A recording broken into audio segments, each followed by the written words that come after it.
sejati yang mampu mengubahkan hatiku. Kasih yang kau beri jauh melebihi segalanya di dalam hidupku. Berikan semua yang berharga, semua yang mulia, semua yang terbaik dari hidupku. Hanyalah bagimu, hanyalah untukmu, hanyalah bagi kemuliaan-Mu.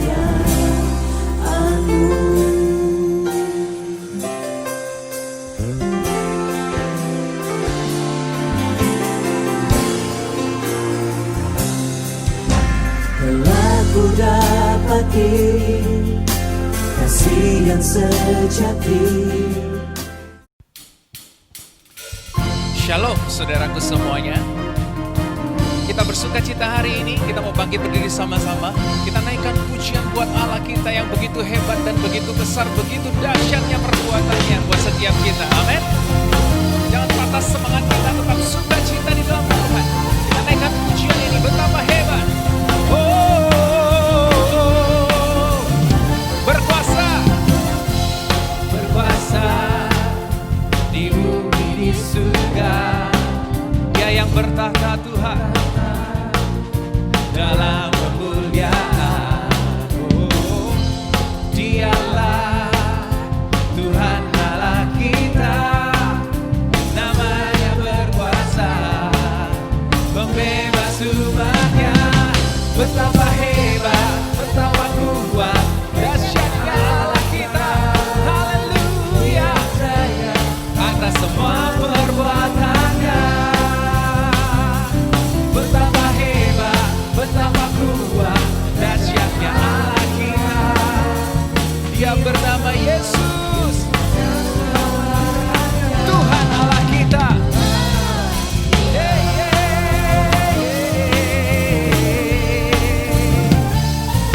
Berkuasa di bumi di surga.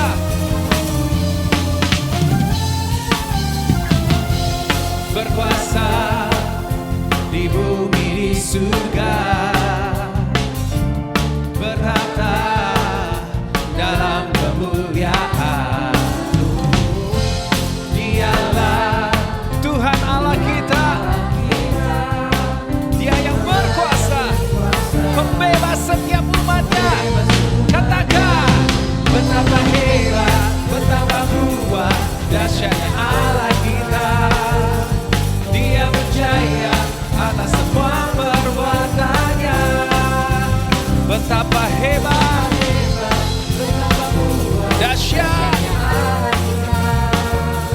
Dia bernama Yesus, Raja segala raja, Tuhan Allah kita.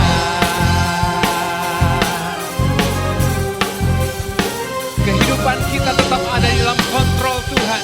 Dia yang berdaulat, Dia yang mengatur seluruh hidup kita. Percaya saudaraku, ada damai sejahtera yang Tuhan berikan untuk Anda dan saya, untuk kita semua. Amin. Betapa hebat, betapa hebat, betapa kuat, dahsyatnya Allah kita. Kau berjaya Tuhan, Dia berjaya atas semua perbuatannya. Betapa hebat, betapa kuat, dahsyatnya Allah kita. Dia bernama Yesus, Raja segala raja. Betapa hebat, betapa hebat, betapa kuat, dahsyatnya Allah kita. Dia berjaya atas semua perbuatannya. Haleluya. Betapa hebat, betapa kuat, dahsyatnya Allah kita. Dia bernama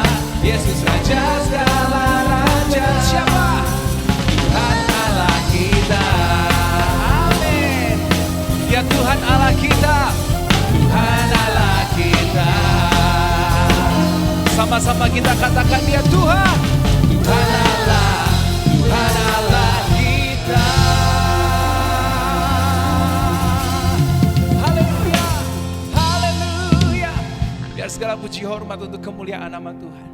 Kami percaya Tuhan setiap kehidupan kami sempurna dalam rancangan-Mu yang begitu luar biasa buat setiap kami. Biarlah dalam kehidupan kami tidak takut, kami tidak bersungut-sungut. Tapi kami boleh meninggikan Tuhan dan percaya kepada nama Yesus. Satu-satunya Tuhan yang layak untuk dipercaya. Bahwa jalan-jalan-Mu begitu ajaib buat setiap kami. Layak untuk dinikmati. Dengan kasih-Mu yang begitu besar kami boleh melangkah hidup sampai hari ini Tuhan. Oh terima kasih Bapa.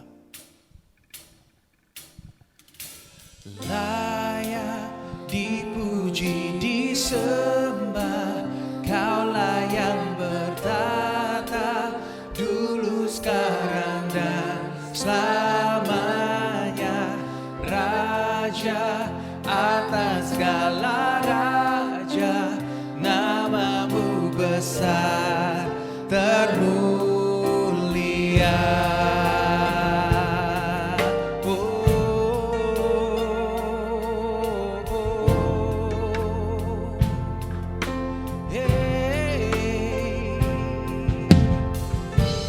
Kita sama-sama katakan pujian ini, bahwa alam semesta yang ada menyatakan betapa hebatnya Tuhan kita, perbuatannya yang dahsyat dan ajaib. Sama-sama kita katakan. Alam semesta melukiskan kebesaran Tuhan. Bumi dan surga menyanyikan kemuliaan nama-Mu. Hosana, Hosana. Sama-sama serukan. Layak dipuji disembah, Kaulah yang bertata dulu sekarang selamanya. Oh, Kau Raja atas segala raja, nama-Mu besar termulia.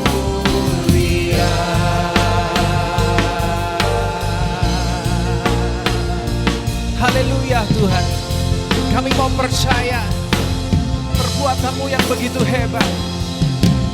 Alam semesta melukiskan betapa besarnya Kau Tuhan. Bumi dan surga menyanyikan.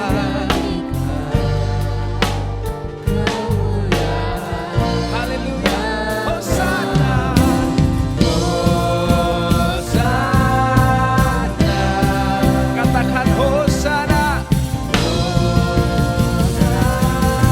Kau yang layak, layak dipuji disembah, Kaulah yang bertata dulu sekarang dan selamanya, Raja atas segala raja, nama-Mu besar termulia.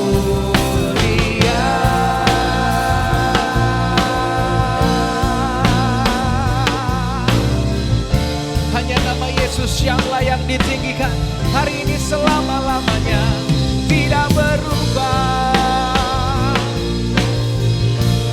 Oh, oh, oh, oh.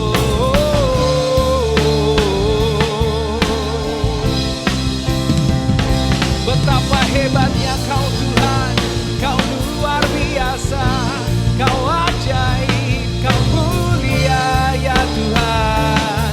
Oh, oh, oh, oh. Sama-sama serukan, Kau yang layak disembah, Yesus.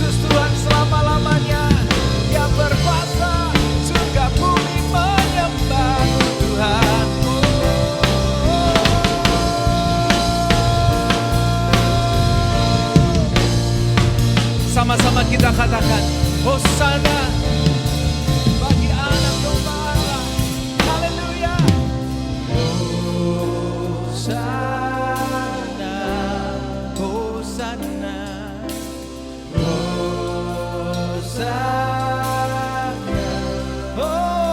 Hosana, Hosana, Hosana, layak dipuji disembah, Kaulah yang bertata dulu sekarang dan selamanya, Raja atas segala raja, namamu besar termulia. Layak dipuji disembah, Kaulah yang bertata Tuhan dulu sekarang selamanya, Raja atas segala raja, namamu besar termulia, namamu besar termulia, oh, namamu besar termulia.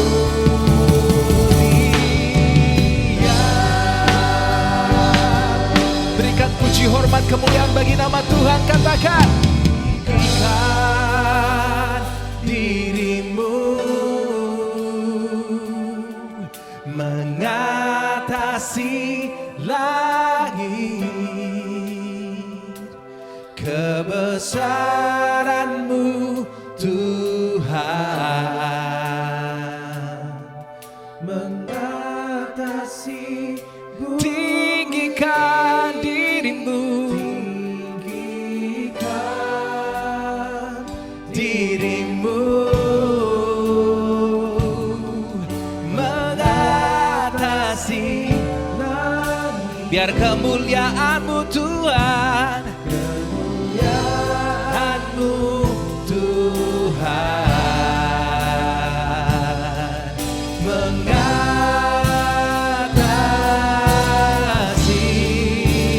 bumi. Tinggikan dirimu ya Tuhan, haleluya. Tinggikan dirimu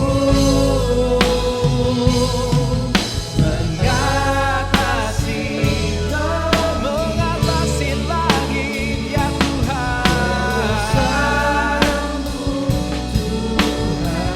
mengatasi bumi, mengatasi bumi. Tinggikan dirimu mengatasi langit, kemuliaan-Mu Tuhan mengatasi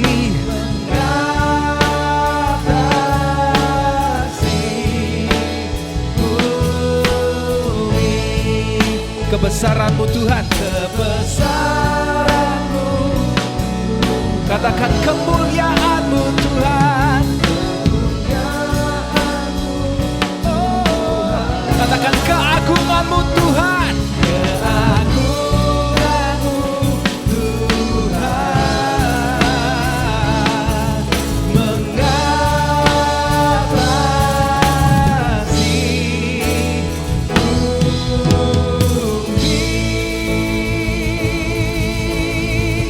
Berikan sorak-sorai kemuliaan, senantiasa sukacita buat nama Yesus Kristus Tuhan.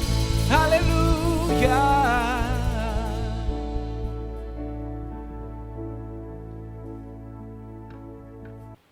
Shalom saudaraku, merupakan kebanggaan, kesukacitaan dan rasa syukur yang dalam jika ibadah masih berjalan baik. Saya minta maaf belum berani membuka ibadah di dalam gedung gereja.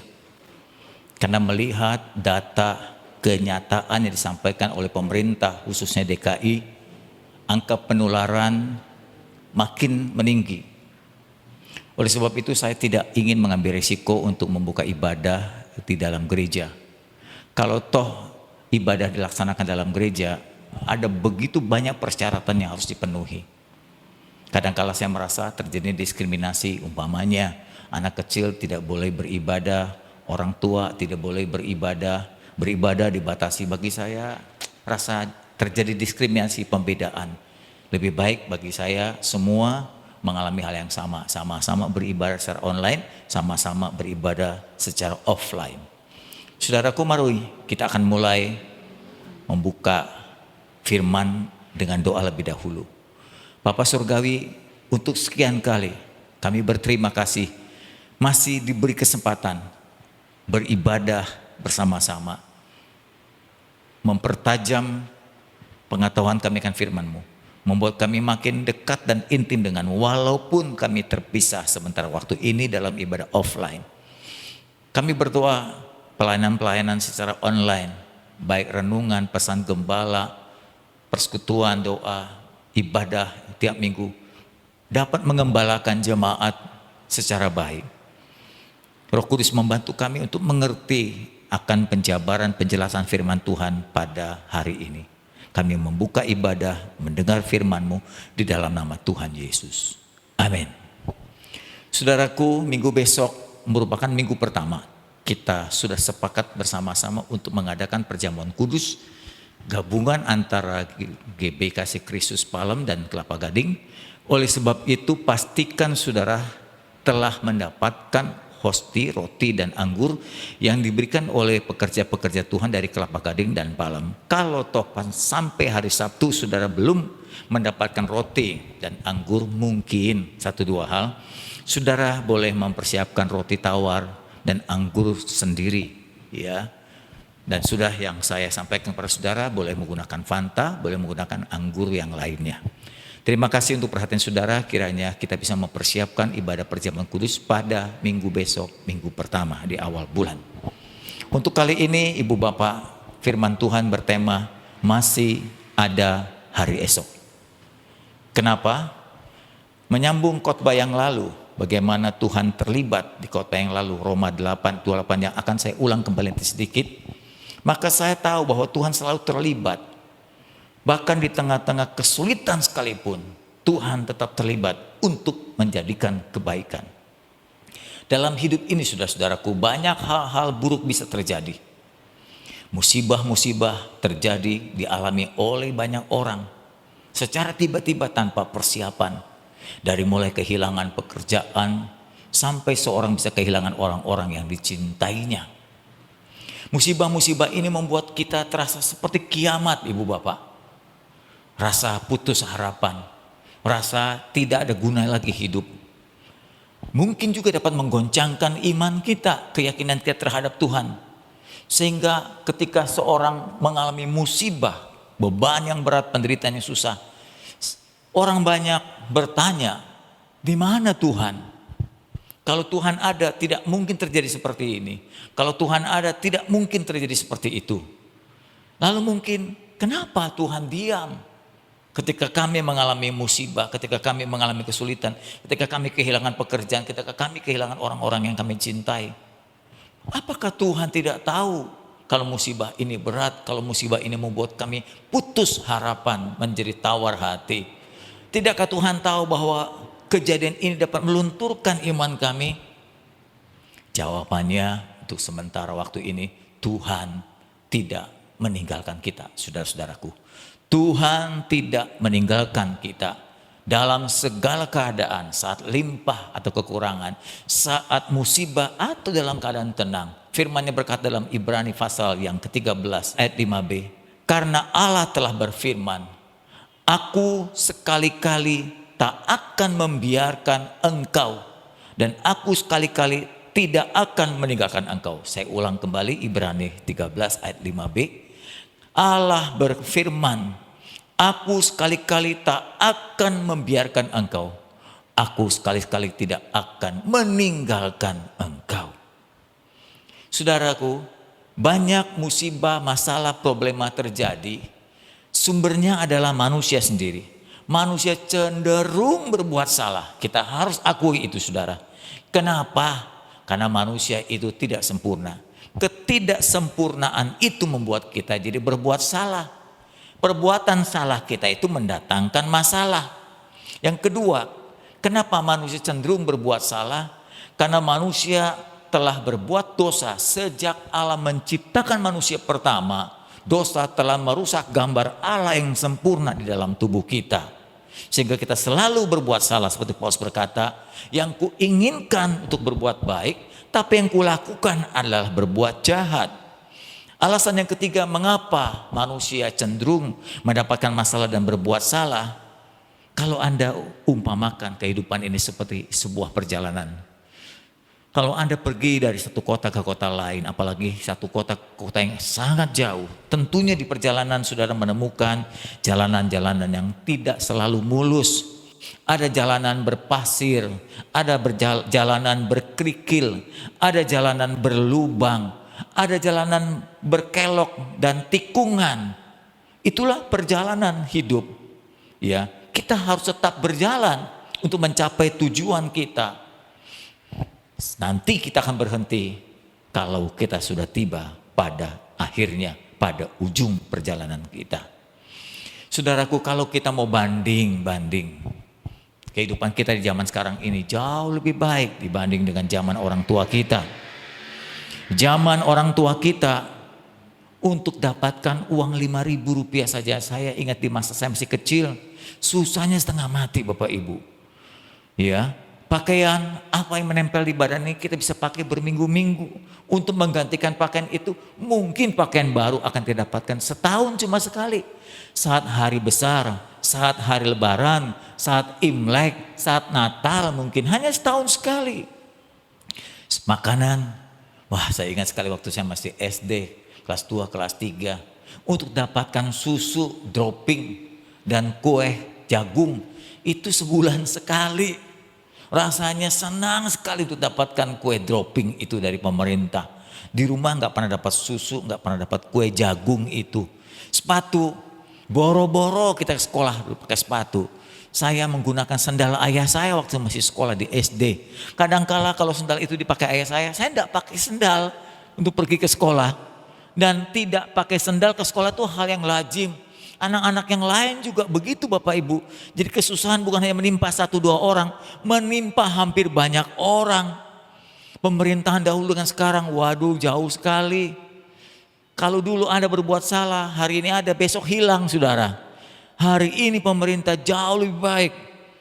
Dalam hal biaya sekolah, dulu kita membayar sekolah sampai menunggak berbulan-bulan. Kalau sekolah kita menjadi takut, karena pasti nanti dihukum oleh guru. Akibat apa? Bukan karena bodoh, karena belum bayar berbulan-bulan. Kita harus berdiri di depan kelas itu. Kita seperti dipermalukan, berdiri dengan satu kaki dan telinga. Hanya karena tidak bayaran sekolah. Sekarang sekolah dibayarkan pemerintah dengan gratis sampai di SMA. Bantuan-bantuan sosial diberikan oleh pemerintah. Kehidupan sekarang jauh lebih baik dibanding kehidupan orang tua kita dahulu. Mestinya anak-anak di zaman sekarang bersyukur kepada Tuhan, bersyukur kepada pemerintah karena keadaan hidup jauh lebih baik. Saudaraku, kalau terjadi masalah kesusahan, kiranya itu dijadikan oleh kita sebagai proses untuk mendewasakan. Ya, sebaiknya mintalah kepada Tuhan. Kalau bisa berkata, Tuhan tolong proses saya, mumpung saya masih muda. Proses saya, mumpung saya masih muda. Kenapa? Karena proses itu membutuhkan waktu. Untuk mendapatkan vaksin atas pandemi corona ini saja membutuhkan beberapa waktu, beberapa tahun. Proses juga sama. Untuk mendapatkan seorang terbentuk oleh kedewasaan Kristus, maka harus diproses dengan berbagai-bagai masalah. Nah, kalau saudara diproses di masa tua, waduh rugi dah saudara, terlambat. Kalau Anda diproses di masa tua, setelah jadi di masa tua mau dipakai Tuhan, waktu tinggal sedikit, sisa kekuatan saudara tinggal sedikit. Namun kalau saudara diproses Tuhan sejak masih muda, maka Ada waktu yang masih panjang yang Tuhan bisa pakai dalam hidupmu. Mintalah kepada Tuhan masalah-masalah, kalau boleh saya berikan secara ekstrim. Mintalah masalah untuk membentuk kita di masa muda. Ya, saya masih ingat ada seorang ahli nujum ketika saya undang di gereja. Selesai dia memberi kesaksian, kurang lebih waktu dia berusia 70 tahun. Dia mendatangi saya dan berkata, dia panggil nama saya, dia bilang, "Sam, kamu gembala di sini?" "Iya," saya bilang. "Sejak kapan kamu melayani Tuhan?" Saya berkata, "Sejak umur 22 tahun." "Waduh," dia bilang, "kamu beruntung ya." Awalnya saya tidak mengerti maksudnya. Kamu beruntung, kamu dipakai Tuhan, kamu merespon panggilan Tuhan pada usia muda. Saya bilang, kalau susu, saya panggil susu artinya paman, susu sudah 70 tahun baru merespon panggilan Tuhan. Susu ini keras hati, susu ini sombong. Tuhan panggil berkali-kali dengan mimpi dan penglihatan, susu tolak. Sekarang susu sudah umur 70 lebih. Nggak tahu berapa tahun lagi. Ternyata setelah dia percaya dan dibaptis, dia bersaksi kemana-mana sampai ke Kalimantan dan seterusnya, tempat kampung halamannya. Hanya 2-3 tahun saja. Setelah itu dia meninggal dunia. Saya baru ngeh atas apa yang dikatakan oleh paman ini. Memang sebaiknya kalau ada masalah di masa muda, Anda bersyukur karena Tuhan mulai memproses saudara. Nah, bagaimana Tuhan memproses saudara dalam keterlibatan hidup kita? Dalam Roma yang saya ingatkan pada minggu lalu pasal 8 ayat 28 dan 29. Dikatakan oleh firman-Nya, kita tahu sekarang, kita engeh sekarang bahwa Allah turut bekerja dalam semua aspek hidup kita untuk mendatangkan kebaikan bagi mereka yang mengasihi Dia, yaitu bagi mereka yang terpanggil, yang mengikuti perintah dan rencananya. Ayat berikutnya dikatakan, sebab semua orang yang dipanggil tadi, yang dipilih tadi, sejak semula Tuhan sudah rancang. Mereka ditentukannya dari awal untuk dibentuk menjadi serupa dengan Yesus. Supaya Yesus anaknya itu menjadi buah sulung contoh di antara kita. Firman-Nya tadi dikatakan Allah terlibat, Allah mau terlibat ya untuk membentuk kita dengan persyaratan. Yang pertama, ya, Anda perlu tahu bahwa pembentukan Tuhan untuk menjadikan kebaikan, dan kebaikan Tuhan yang tertinggi, yang paling mulia adalah menjadikan kita serupa dengan Yesus. Supaya kita jadi saksi yang ampuh, supaya kita jadi saksi yang efektif.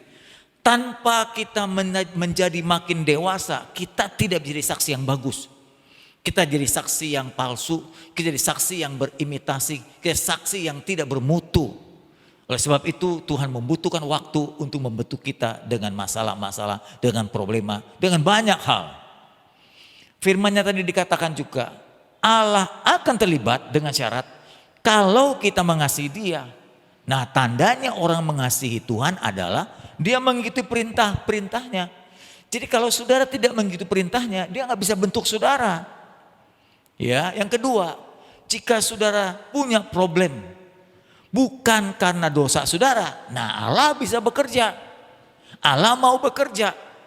Allah tidak mungkin mau mendatangkan kebaikan bagi orang yang berdosa, bagi orang yang suka berdosa. Jadi ingat, syaratnya ia harus mentaati firman Tuhan dan problem yang ada bukan karena dosanya. Dan yang ketiga, dia akan terlibat kalaupun kita berdosa. Kita cepat bertobat. Dengan pertobatan kita, Tuhan mau terlibat lagi membentuk kita untuk menjadikan kebaikan. Bagaimana proses? Ya, hidup kita yang kita katakan, waduh udah gak ada harapan nih, udah jalan buntu. Serahkan pada Tuhan, nanti Tuhan proses kita. Bagaimana prosesnya? Kalau saya kasih contoh proses pembentukan pada orang-orang yang sempurna, pada orang-orang yang baik, kita jadi putus asa. Contoh umpamanya, saudara-saudara mari kita tiru Yusuf. Waduh, Yusuf mah sedikit salahnya. Kita tiru Daniel. Waduh, Daniel mah apa salahnya? Doa sehari 3 kali. Nggak pernah mau makan daging yang disajikan raja. Tidak mau mabuk-mabukan. Hidupnya begitu baik. Sadrak Mesak Abednego berani malah menghadapi ancaman api itu. Waduh, kalau kita tiru dia mah amburadul kita. Kita jadi minder. Kita bilang wah kita mah nggak bisa mencapai titik seperti Yusuf, Daniel, Sadrak, Abednego, Mesak dan seterusnya. Tapi kalau saya ambil contoh Yakub, siapa Yakub? Alkitab mengatakan dalam perjanjian lama Yakub itu penipu ulung. Nah kita kan banyak yang penipu nih. Nah kita sama nih, cocok nih. Wah ini gaya hidupnya si Yakub nih kayak gue nih begitu ya. Kayak kita nih ya sering nipu. Nah walaupun sudah serusak Yakub, Tuhan bisa ubah. Walaupun Yakub sudah banyak bikin masalah. Dengan siapa? Bikin masalah dengan kakaknya. Kakaknya sendiri ditipu dengan semangkuk kacang merah. Sesudah dia tipu kakaknya, dia nggak kapok, dia tipu juga bapaknya. Setelah dia tipu bapaknya dengan memakai bulu domba, itu dapatkan hak keseluruhan, dia tipu juga pamannya. Jadi dia tipu saudara sekandung. Bayangkan orang seperti itu bisa diubah Tuhan. Bisa hidup lebih baik. Ya, hidup lebih baik, punya masa depan, masih ada hari esok buat orang seperti yang mau bertobat tentunya. Kedua, contoh yang kedua adalah Petrus. Petrus itu diartikan dari namanya adalah bulu yang bergoyang. Bulu saya lihat terjemahan lain adalah bambu yang masih muda. Bambu yang bergoyang itu artinya orang yang tidak punya pendirian. Sesuai dengan namanya begitulah karakter Petrus. Nah kalau kita ambil Petrus, modelnya sama seperti kita. Banyak di antara kita juga tidak pendirian, punya pendirian. Hari ini janji A, besok berubah jadi B. Ya, atau lusa berubah lagi. Kita sering kali berubah-ubah nggak punya pendirian. Bikin jengkel orang, bikin kesel orang. Kita tuh nggak dewasa, nggak bisa pegang komitmen. Ya, Petrus itu contoh bagi kita. Kenapa? Pertama kelemahannya, kalau dia bertindak itu ceroboh, tidak berpikir panjang. Itu Petrus. Nah ada di antara kita juga begitu tuh, nggak mikir dulu, yang penting berbuat, nggak pikir dulu, yang penting ngomong, nggak pikir dulu, yang penting bertindak. Nanti resikonya belakangan. Nah itu yang bahaya. Orang yang bijak, orang yang dewasa selalu berkata, sebelum aku bertindak, aku berpikir ke depan akan terjadi apa. Jadi dia hati-hati. Nah model Petrus tidak seperti itu, bertindak dulu, resiko belakangan. Yang kedua kelemahan Petrus adalah sok berani, sok beriman. Ketika dia lihat Yesus di atas air, berjalan di atas air, dialah orang pertama, murid pertama yang berkata, kalau engkau betul Tuhan, ajak aku berjalan di atas air. Sok berani. Ketika dia sudah jalan di atas air, kemudian ada angin besar, dia mulai gemetar dan takut, berubah lagi. Jadi gampang berubah, akhirnya tenggelam dia. Yang ketiga, Petrus itu sok suci. Berapa banyak orang model kayak begini, sudah sok berani, dari pengecut, sudah sok suci tapi munafik. Ketika Yesus mau mencucikan kaki Petrus di antara murid lain, Petrus sok suci berkata, Tuhan jangan dong, kan engkau guru, aku merasa gak layak kalau kakiku dicuci oleh seorang guru, oleh seorang Tuhan. Jadi gimana? Kata Yesus, kalau engkau tidak kucuci kakimu, engkau tidak akan dapat bagian dalam kerajaan Tuhan. Waduh, udah bilang kerajaan sorga, pengen semua. Jadi dia bilang, Tuhan kalau gitu jangan cuma kakiku, kepalaku simber sekalian. Nah orang ini kan sok suci saudara. Ya kirain dapat banyak, minta serakah, minta semua. Itu model Petrus. Lalu kalau janji, nah ada juga model orang begini. Kalau janji muluk-muluk, supaya orang percaya pada dia. Begitulah Petrus. Ketika dia melihat penglihatan Yesus bersama dengan Musa dan Elia di Gunung Tabor, maka setelah turun dia berkata, Tuhan Yesus, betapa mulia tempat ini. Aku akan bangunkan kepadamu Tuhan 3 bangunan gereja, 1 untukmu, 1 untuk Elia, 1 untuk Musa. Saudara, orang begini banyak janji, bokek jajan aja nggak ada ibu bapak, boro-boro mau bangun gereja. Nah saya tahu betul bahwa gereja itu sudah jadi, berkali-kali saya pergi ke Gunung Tabor. Memang dibangun, tapi oleh orang luar, oleh orang bule dibangun itu dengan 3 gereja menjadi 1. Saudaraku, orang model seperti Petrus ini yang banyak kelemahannya. Tetap Tuhan bisa ubah. Begitupun dengan hidup saudara. Saudara pun banyak kelemahan, Tuhan bisa ubah karena Tuhan itu sempurna. Ya, Tuhan memberikan pernyataan, bukan pernyataan yang pesimis. Kalau ada di antara saudara karena justru melayani, ayo sis melayani, ayo bro melayani, ayo pak, bu melayani. Aduh saya bisa apa, saya mah orang kampung, saya mah terbelakang, saya mah gak terdidik, saya mah orang susah. Nah itu tuh, sudah memvonis dirinya, pesimis banget. Tapi bagi Allah tidak. Allah tidak pernah berkata bahwa kamu tidak ada harapan lagi. Bayangin kayak Petrus gitu, apa yang bisa diharapkan secara manusiawi? Kalau bahasa Hokkien-nya bohwat. Bo itu artinya tidak. Wat itu mungkin harapan, saya nggak ngerti persis. Tapi orang-orang sekarang mengatakan bohwat melumah. Bohwat itu artinya udah nggak ada harapan lo. Nggak bisa diharapkan, nggak bisa diandalkan. Tuhan tidak pernah bicara begitu. Dengan baik-baik saudara. Para saudara yang selalu berjiwa pesimis, Tuhan selalu punya harapan di dalam hidupmu. Tuhan juga tidak pernah berkata, aku tidak bisa lagi berbuat apa-apa padamu. Tidak, Tuhan bisa berbuat banyak dalam hidupmu. Dari yang tidak berguna menjadi berguna, yang tidak efektif menjadi efektif. Tuh, saudara bisa dipakai Tuhan. Hari depanmu masih panjang, hari depanmu masih gemilang. Di dalam Tuhan apa saja mungkin jika Tuhan mau. Ya, yang ketiga, Tuhan itu tidak selalu menilai dan tidak mau menilai masa lalumu. Kalau setiap orang yang mau dipakai Tuhan melihat masa lalu, orang nggak berkata, saya mah nggak mau lah pakai orang ini dah, saya nggak mau pakai orang ini. Masa lalu yang lalu tuh, saya pernah pakai orang gini loh. Kita suka menilai secara general, padahal setiap orang bisa berbeda-beda, nggak sama ibu bapak. Jangan Anda menilai suku seseorang, jangan menilai latar belakang seseorang, setiap orang berbeda. Kalau Tuhan begitu, aku tidak menilai masa lalumu, hei Petrus, kalau kulihat masa lalumu, engkau tidak bisa kupakai.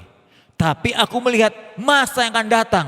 Kalau aku ubah kamu saat ini, kamu akan hebat nanti di masa lalu. Kalau aku ubah saat ini, engkau akan batapku pakai nanti. Kalau ku ubah saat ini, aku akan efektif, luar biasa. Memang kenyataannya seperti itu. Karena Tuhan itu maha dahsyat, maha sempurna. Dan Tuhan kalau menemukan saudara dan saya, menemukan siapa saja, dia selalu yakin.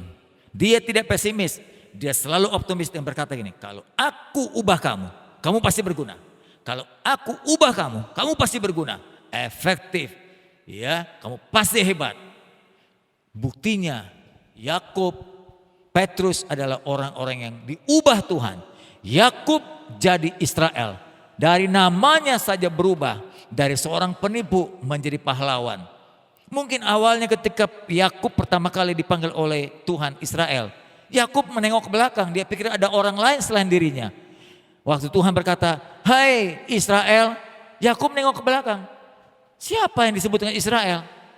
Dia pikir ada orang lain, dia pikir ada pribadi lain yang nama Israel. Padahal Tuhan memanggil dia. Tuhan mengubah dia, hai Yakub, namamu berubah jadi Israel. Dulu kamu penipu, sekarang kamu pahlawan. Dan dari bangsa Yakub, dari bangsa Israel, lahirlah 12 suku yang gagah perkasa hingga sekarang menguasai Timur Tengah dan dunia.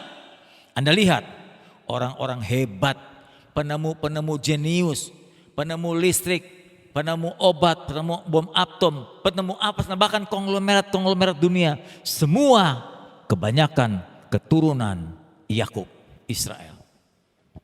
Saudaraku, betapa hebatnya kalau Tuhan memilih dan mengubah hidup saudara. Begitupun dengan Petrus, Tuhan jadikan dia dari seorang nelayan yang tidak berpendidikan tinggi, Tuhan ubah jadi rasul yang luar biasa. Di dalam Tuhan selalu ada masa depan. Sekarang bagian terakhir, bagaimana sih prosesnya? Nah, kalau janjinya manis, saya beritahu prosesnya pahit loh ibu bapak. Saudara harus siap pikul salib, sangkal diri ketika Tuhan memproses saudara. Dan waktu Tuhan memproses saudara, tidak instan, tidak langsung. Tuhan butuh waktu, jadi saudara harus sabar ketika diproses. Kalau Anda sedang mengalami musibah, hari ini, besok, lusa, ingat itu proses yang panjang. Jangan bilang, udahlah Tuhan aku gak tahan, udahlah Tuhan aku gak mau, udahlah Tuhan aku gak bisa lagi. Enggak, masih ada jalan, masih terus berjalan waktu untuk memproses saudara. Jadi dengan baik-baik ya. Janjinya perkataan saya tadi manis yang awal sampai pertengahan nih. Nah di akhir proses ini mungkin pahit. Jadi Anda mesti siap. Proses langkahnya terdapat dalam Lukas pasal 5. Saya bacakan jalan proses ini. Ayat 1 sampai yang ke-11. Cerita bagaimana Tuhan menangkap Petrus dan mengubah dia. Pada suatu kali Yesus berdiri di pantai danau Genesaret. Sedang orang banyak mengerumuni Yesus untuk mendengar firman Tuhan. Yesus melihat 2 perahu di tepi pantai. Dia tidak salah memilih. Nelayan-nelayannya telah turun dan sedang membasuh jalannya. Lalu Yesus naik ke salah satu perahu itu. Tidak salah pilih. Dia tidak pilih perahu yang lain. Dia pilih perahu Simon Petrus. Dan dia menyuruh Petrus Simon, ayo tolakkan perahumu sedikit jauh ke pantai. Lalu Yesus duduk di atas perahu itu dan mengajar banyak orang. Selesai dia mengajar dan berbicara, ia berkata kepada Petrus Simon, ayo sekarang tolakkan perahumu lebih jauh. Lalu tebarkan jalakmu untuk menangkap ikan. Lalu Petrus Simon menjawab, Guru, telah sepanjang malam kami sudah bekerja keras. Bukan saya saja, teman-teman juga. Kami gak mendapat apa-apa, seekor ikan pun enggak. Tapi sekarang Engkau menyuruh. Aku udah lelah Tuhan. Tapi karena Engkau yang menyuruh, aku menebarkan jala juga. Nah, di sini untung Petrus masih menghormati Tuhan. Karena Engkau yang menyuruh, aku tebarkan jala juga. Dan setelah mereka melakukannya, mereka menangkap ikan banyak. Sehingga jala itu mulai koyak karena ikan yang banyak itu. Lalu mereka mulai memberi isyarat kepada teman-teman lain yang sedang menangkap ikan. Ya, supaya mereka datang membantu menarikkan jala, membantu memenuhi ikan di dalam perahunya. Dan mereka itu datang, lalu mereka bersama-sama mengisi kedua perahu itu dengan ikan hingga hampir tenggelam. Kata Petrus Simon ketika melihat mujizat ini, ia pun tersungkur di depan Yesus dan berkata, Tuhan, pergilah daripadaku, karena aku ini seorang pendosa. Dengan kata lain, aku ini seorang pemberontak, aku ini orang gak berguna, aku ini orang yang tidak taat Tuhan.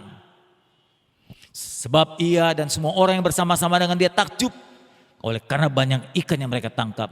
Demikian juga Yakobus, Yohanes, anak-anak Zebedius yang menjadi teman Simon itu. Kata Yesus kepada Simon, jangan takut Simon. Mulai sekarang engkau tidak lagi jadi penjala ikan.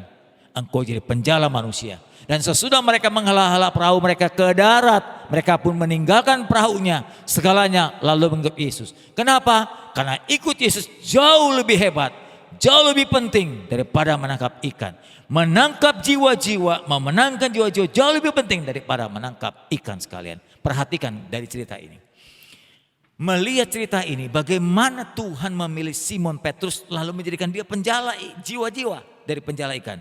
Yang pertama ayat 3. Tuhan memilih perahu supaya Simon berjumpa secara pribadi. Jadi syaratnya untuk bisa dipakai Tuhan dan diubah Tuhan agar masa depan masih ada.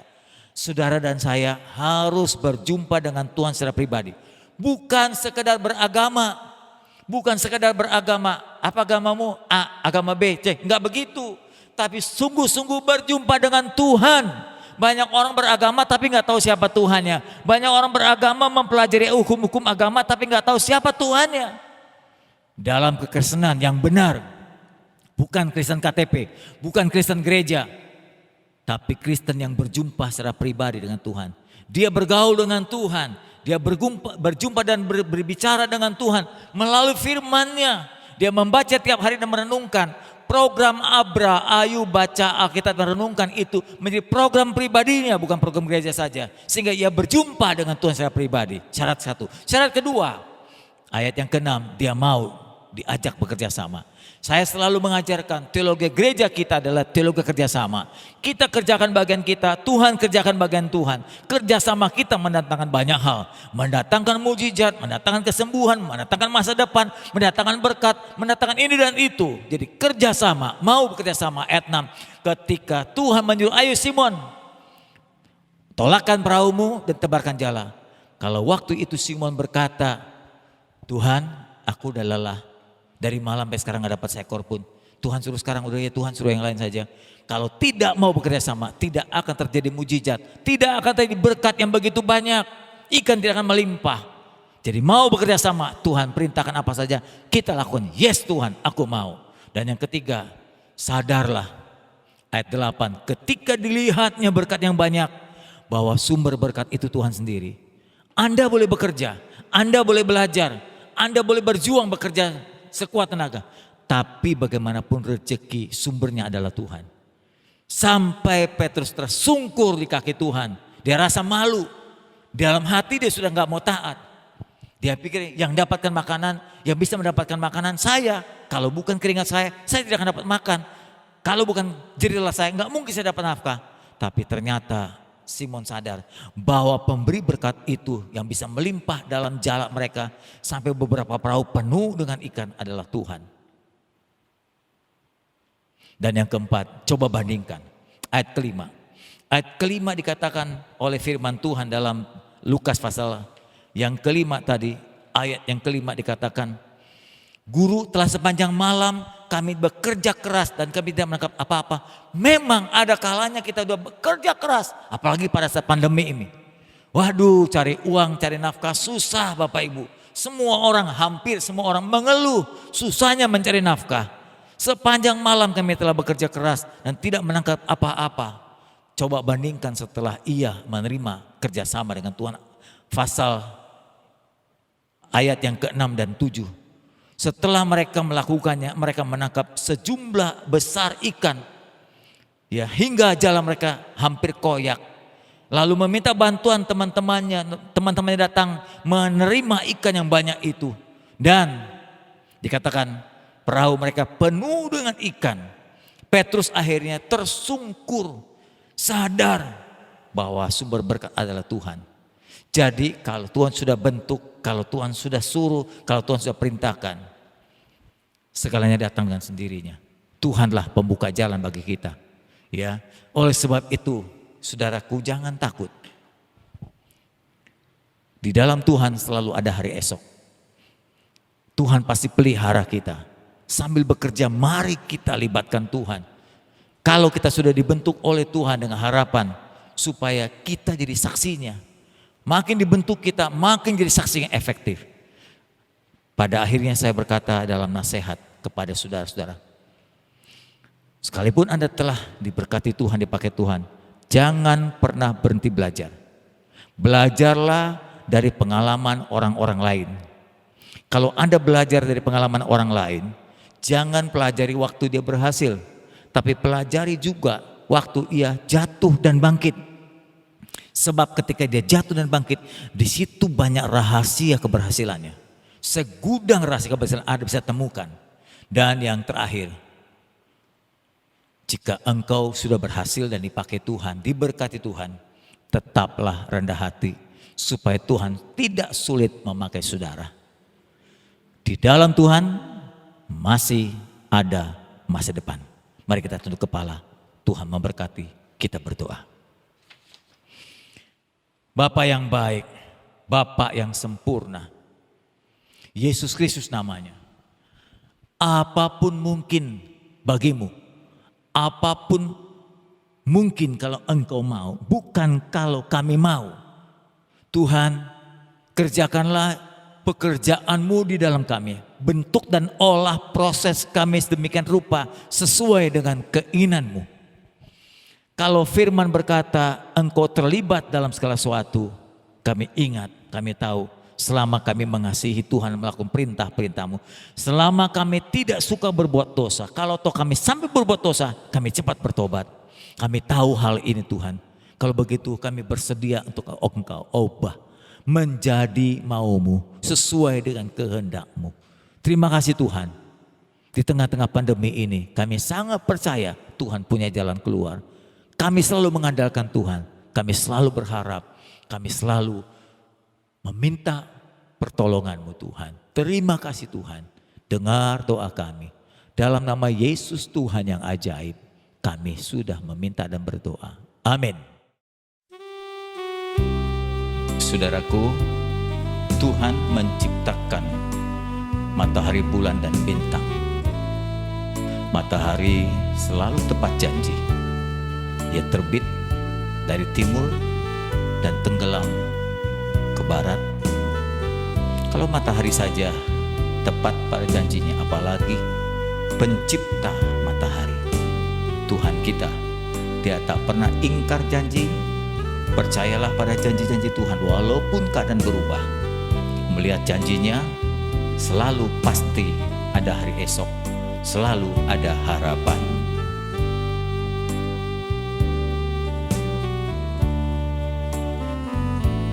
Ku tak tahu hari esokku, namun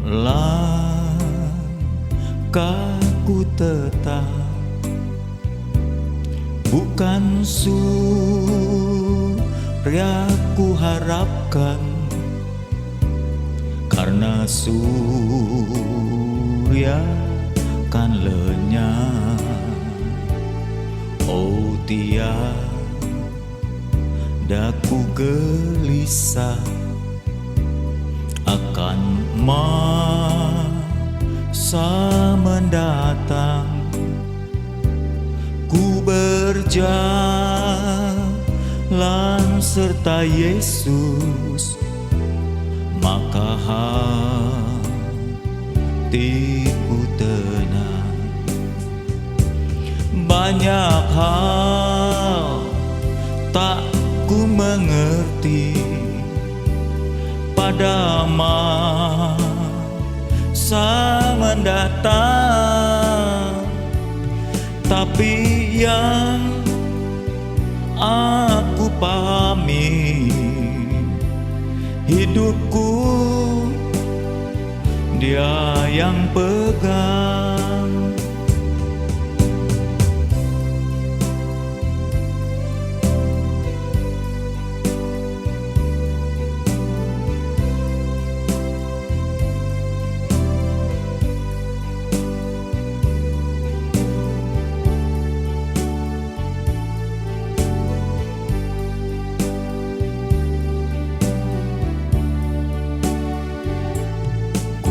Tak tahu hari esokku, mungkin langit kan gelap, tapi Dia yang penuh kasih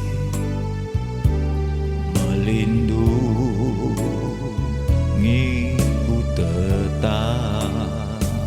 Mesti susah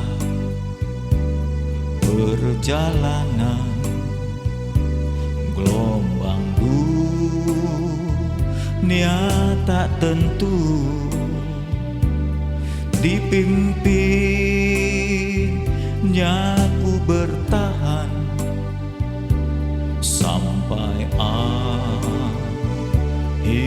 hidupku. Banyak hal tak ku mengerti pada masa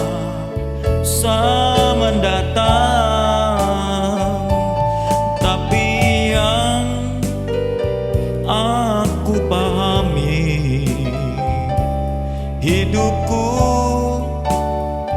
Dia yang pegang. Banyak hal tak ku mengerti pada masa mendatang, tapi yang aku pahami, hidupku Dia yang pegang. Hidupku Dia yang pegang. Hidupku Dia yang pegang.